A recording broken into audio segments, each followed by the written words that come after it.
Thank you. Thank you.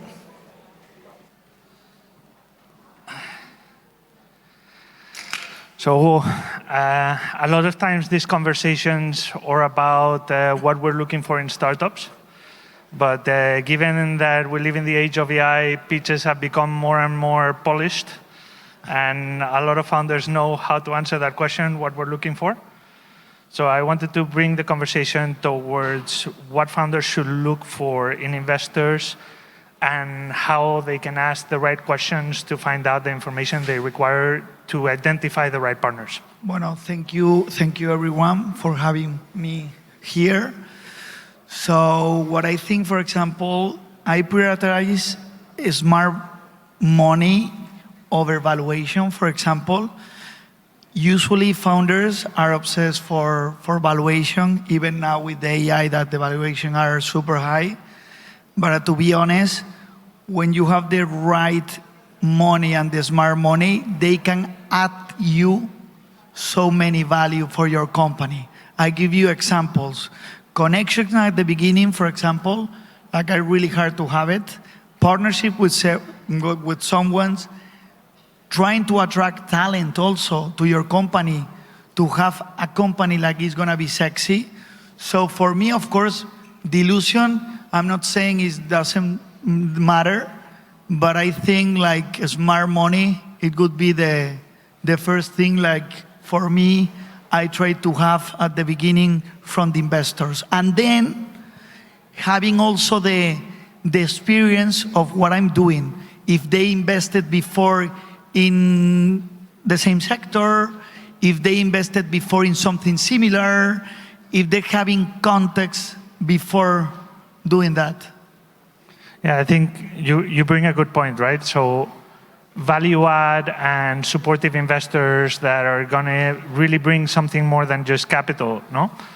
I mean, I believe in that 100%. For us at Samaipata is one of our main goals to build the type of fund that we would have liked to have as founders and to have a real value proposition that we have a platform of founder success that we call it.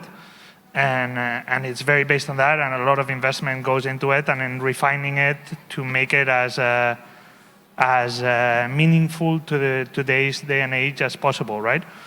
But I wanted to ask you, so you said smart investors, but do you, between the valuation and the liquid dilution, do you also look at governance and see how that partnership can actually legally be structured? It's a really good question. Actually, at the beginning, you don't, if you actually run your first company and you're building your first company, usually you don't look at the governance because actually it's the last problem, issue that you have. No, at the beginning, what you need to have is the idea, the execution, money, trying to do product market fit, attracting smart money to having product market fit as soon as possible, as fast as you can, is what I'm looking for if I build my first company. But governance, as you said, of course, is really important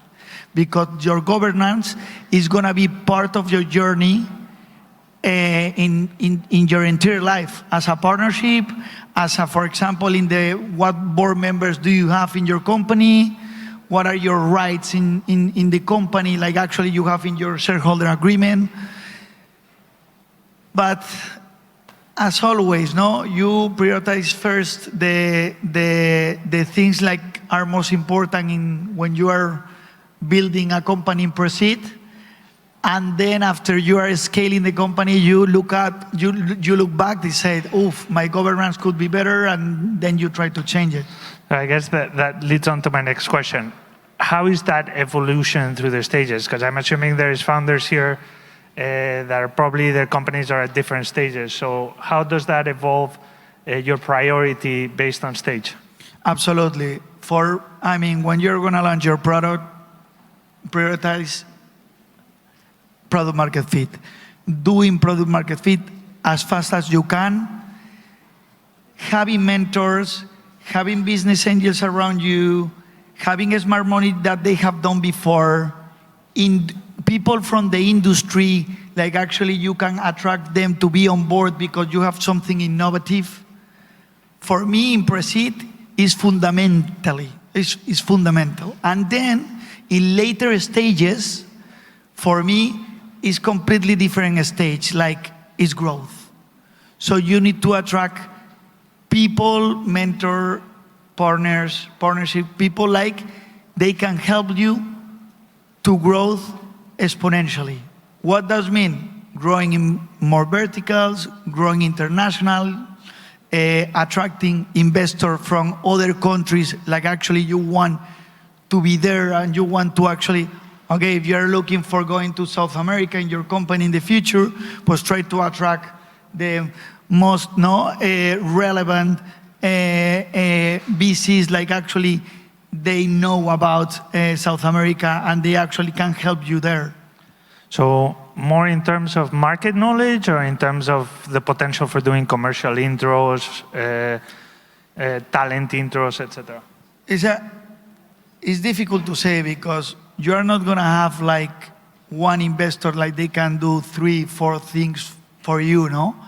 But having like different kind of investor, like make it that secret sauce, like make things happen faster. I give you, for example, an example.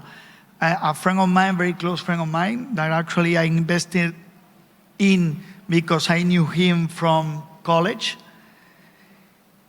He started a company a year ago, like it's a consumer company. And suddenly he told me like, you want to be involved? I said, for sure, you are my friend, he's super smart.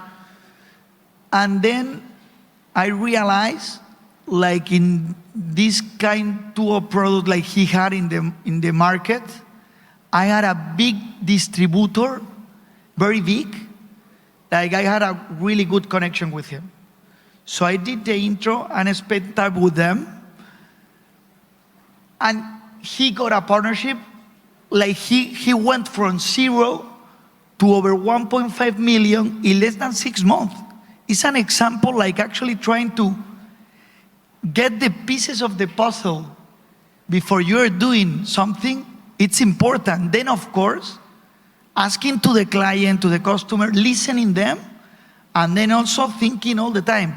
And when you have on board these smart people around you, and you talk to them, at least when they have 15 minutes time, 20 minutes, 30, 1 hour, they're gonna inspire you and they're gonna give you back things like you actually didn't think about it. It's because about experience, it's because they did before. Yeah. No, I get it, but like at the end of the day, like how do you find out whether they really are that type of partner, right? Like, I mean, all VCs, and I include myself in it, we try to show our best face forward when we talk to founders, and we all pitch the same thing, a value-added type of value proposition, support platform, introductions for fundraising, introductions, commercial introductions, talent introductions, access to our network. Everybody more or less offers the same thing. How do you find out, what questions do you ask to make sure that they are truly delivering on what they're promising? First of all, Rome doesn't build in one day, so things takes time. I mean, finding out good investor, well-connected, mentoring, attracting them takes time, unfortunately. At the beginning, it's super tough. It's something like now, it's much better, and the world is more well-connected than 15 years ago. For me, it was a nightmare at the beginning, no? Actually, to attract the right investors, and I made so many mistakes. But the right questions, I mean, it's easy. Track record first, see the track record, see if you can do background check, like how is him in the companies like they invested and they build it, So talk to the portfolio, basically. What? Talk to their portfolio. Yeah, exactly, right? And then also asking the right question, what you need. For example, if you're looking for a person like good in product, in concrete product, imagine cybersecurity, asking the right question about your product, like you are gonna build it, and asking when he was working before. I mean, I think like someone, when he's building something, he can ask the right questions to know if he's the right person, and then he can see the background check. But then, of course, things can go bad or well, and you need to take a risk. It's a fact.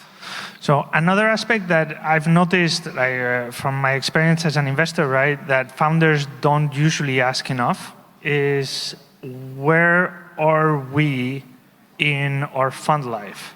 And it shocks me, because as an entrepreneur, when I was fundraising, that was my first question. I wanted to understand if the investors that were backing me in this round had the capacity to do follow-on investments, if they were at the end of their portfolio construction phase or at the beginning, which means, whether do I have a ton of competition for the capital that they have in reserves, or whether I'm actually one of the front runners and I've got an advantage over the rest of the portfolio. Would you say there are other aspects or other questions along these lines that you ask investors for? What's the real question on this? So how do you identify an investor or a partner, or do you value an investor or a partner that is going to be able to back you more than once, and how do you identify that partner? That's super difficult question, because at the beginning, when they love your company and you are attracting them, and actually they believe like you have something like it could be scalable and it could be worth value in the future. Sometimes, to be honest, investors say everything yes. No Samaipata, by the way. Samaipata, what I like is because I invested with them for more than 10 years. And many shared investments. And many shared investment, and they follow on. But that's true, like, I give you an example, like it's really difficult. First of all, you need to know what kind of company you want to build. If you want to build a company, like you want to do the fundraise every single day, proceeds, seeds, you can build a company only with proceed, and then as a bootstrap company. Or you can build a company like having clients, and then you have a profitable company since the beginning. First of all, what kind of company do you want to build? If you want to build like innovative and you need a lot of money actually because of product, go to market, go internationally, etc., of course then you need to know what kind of investor you are going to have in your cap table. I give you an example. In my last round that I did in the Power Education, the ThePowerMBA, I asked to the investor, like, you're going to be here in the long term, or in the medium term, or in the short term? Because they have LPs, and they ask me, and they answer me, no, we are in the long term. Even if you want to do in the future IPOs, like in Spain is really difficult, not until today, to be honest. So basically, I think like you need to build a strong relationship with your investor, even business angel VCs. Then they need to trust you. If they trust you, they are going to follow you on sometimes when times are hard. Others, when times are hard, they are not going to follow you. And you need to understand, like, they're investing and they need to actually be profitable in their businesses too, like it's a VC. Even though my experience in general in the ecosystem of VC is super friendly. And this is a fact. I mean, you don't hear so many things, and life is really tough. So many things like VCs try to push like founders to exit them, whatever. I think like investor in general, all of them, the majority are super friendly in general. Yeah, but They want returns. Yeah, we want returns, and we want to be able to provide those returns to our LPs within the time frame that we've committed to, right? So I think it's important as a founder to understand what that timeline is, no? How much capital that fund might be able to allocate to your startup. Not saying that they will, because obviously no one commits to investing in the future without seeing the development, without seeing how the company progresses, right? But ultimately, understanding that there is this capability and that they have the right dry powder amount, the right time frame for them to exit, where your company can reach a certain stage, if successful, to provide them with an exit without it being detrimental to your company, right? But the thing over there is if you build a good company and that grows over year, then you can do secondaries.